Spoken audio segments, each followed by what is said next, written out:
श्रीमद्भगवत गीता।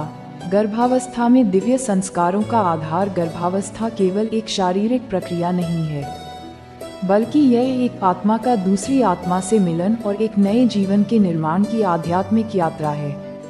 भारतीय संस्कृति में अभिमन्यु की कथा हमें ये सिखाती है कि शिशु गर्भ में ही सीखना शुरू कर देता है। श्रीमद्भगवत गीता का ज्ञान एक ऐसी औषधि है जो माता के मन को शांत और शिशु के चरित्र को तेजस्वी बनाती है। मन का आंतरिक युद्ध और विजय भगवान श्री कृष्ण गीता के पहले अध्याय में ही स्पष्ट करते हैं कि मनुष्य का सबसे बड़ा शत्रु उसके बाहर नहीं, बल्कि उसके भीतर है। उद्धरेदात्मनात्मान्नात्मानमवसाद्येत आत्मैव ह्यात्मनो बंधुरामेव रिपुरात्मनः। माता के लिए सीख। गर्भावस्था में अक्सर मन में कई तरह के विचार, भय और असुरक्षा की भावना आती है। गीता हमें सिखाती है कि हमें अपने मन को मित्र बनाना चाहिए। यदि आप छोटी बड़ी बातों पर विचलित होती हैं, तो इसका सीधा प्रभाव आपके शिशु के स्वभाव पर पड़ता है। एक शांत और स्थिर माता ही एक धैर्यवान संतान को जन्म दे सकती है। भूत और भविष्य की चिंता से मुक्ति। गर्भवती माताओं में सबसे बड़ा तनाव कल को लेकर होता है। डिलीवरी कैसी होगी, बच्चा स्वस्थ होगा या नहीं। श्री कृष्ण अर्जुन से कहते हैं कि जो बीत गया उस पर शोक मत करो और जो आने वाला है उसकी व्यर्थ चिंता मत करो। आज में जीना। आपके पास केवल वर्तमान का ये पल है। यदि आप आज खुश हैं, सकारात्मक संगीत सुन रही हैं और सात्विक विचार रख रही हैं, तो आप अनजाने में ही अपने शिशु के भविष्य की नींव मजबूत कर रही हैं। भविष्य की चिंता ईश्वर पर छोड़ दें और आज के आनंद में जिएं। आत्मा की अमरता और निर्भयता गीता का सबसे गहरा उपदेश है। नैन छिदन्ति शस्त्राणि नैन देहती पावकर। आत्मा अजर अमर है। जब एक माँ ये समझ लेती है कि उसके गर्भ में पल रही जान केवल मांस का लोथड़ा नहीं, बल्कि साक्षात परमात्मा का अंश है, तो उसके भीतर का सारा डर खत्म हो जाता है। साहस का संचार। ये बोध कि आपके भीतर एक दिव्य चेतना है, आपको असीम शक्ति देता है। जब आप निडर होती हैं, तो आपका शिशु भी निडर बनता है। उसे संसार की चुनौतियों से लड़ने की शक्ति माँ के इसी आत्मविश्वास से मिलती है।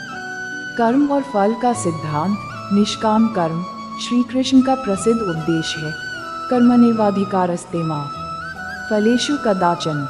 गर्भावस्था के दौरान आपका कर्म है अपना स्वास्थ्य ठीक रखना, अच्छा पढ़ना और सकारात्मक सोचना। परिणाम शिशु का स्वरूप, भाग्य आदि आपके हाथ में नहीं है, वह विधाता के हाथ में है। अपेक्षाओं का त्याग। जब हम पहले से ही बच्चे के लिए उम्मीदों का बोझ बना लेते हैं, तो हम तनावग्रस्त हो जाते हैं। बिना किसी फल की चिंता किए केवल ममता और सेवा के भाव से इस समय को जीना ही सच्ची गीता साधना है। इंद्रिय संयम और सात्विक आहार। जैसा अन्न वैसा मन। गीता में सात्विक, राजसिक और तामसिक भोजन के अंतर को समझाया गया है। गर्भावस्था में सात्विक भोजन, शुद्ध शाकाहारी और प्रेम से बना भोजन, न केवल माँ के शरीर को पुष्ट करता है, बल्कि शिशु की बुद्धि को भी कुशाग्र बनाता है। क्रोध, लोभ और वासना नर्क के द्वार। श्री कृष्ण कहते हैं कि क्रोध से बुद्धि भ्रमित हो जाती है और जब बुद्धि काम नहीं करती, तो इंसान का पतन हो जाता है। क्रोध का प्रभाव। आधुनिक विज्ञान भी मानता है कि माँ के क्रोध करने पर शरीर में कोर्टिसोल जैसे स्ट्रेस हार्मोन्स बढ़ जाते हैं, जो शिशु के विकास के लिए हानिकारक हैं। गीता का उपदेश है कि क्षमा और शांति का मार्ग चुनें। ईश्वर पर पूर्ण समर्पण। योगक्षेम वहायहम। भगवान प्रतिज्ञा करते हैं कि जो अनन्य भाव से मुझे भजते हैं, उनकी रक्षा का भार मैं स्वयं उठाता हूँ। समर्पण की शक्ति। माँ जब यह मान लेती है कि मैं तो केवल एक जरिया हूँ, इस बालक का असली पिता और रक्षक तो वह केशव ही है, तब उसका हृदय हल्का हो जाता है। ये समर्पण ही आपको गर्भावस्था के कठिन दिनों में संबल प्रदान करता है। समत्व योग। सुख दुख में समानता। सिद्ध्य सिद्ध्यः समो भूत्वा समत्वम योग उच्यते। जीवन में उतार चढ़ाव आते रहेंगे। कभी शारीरिक कष्ट होगा, तो कभी मानसिक थकान, लेकिन इन सब के बीच अपने मानसिक संतुलन को न खोना ही योग है। आपकी यही स्थिरता शिशु को मानसिक रूप से मजबूत, मेंटली स्ट्रॉन्ग बनाएगी।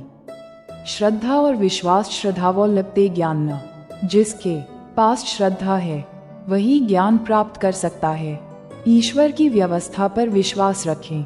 यह 9 महीने का समय आपके लिए एक तपस्या है। इस तपस्या का फल मीठा ही होगा। यह अटल विश्वास रखें। परोपकार और प्रेम। पूरी सृष्टि को वासुदेव का रूप मानना गीता का सार है। जब एक गर्भवती स्त्री सबके प्रति प्रेम और करुणा का भाव रखती है तो उसके शिशु में विश्व कल्याण की भावना जागृत होती है।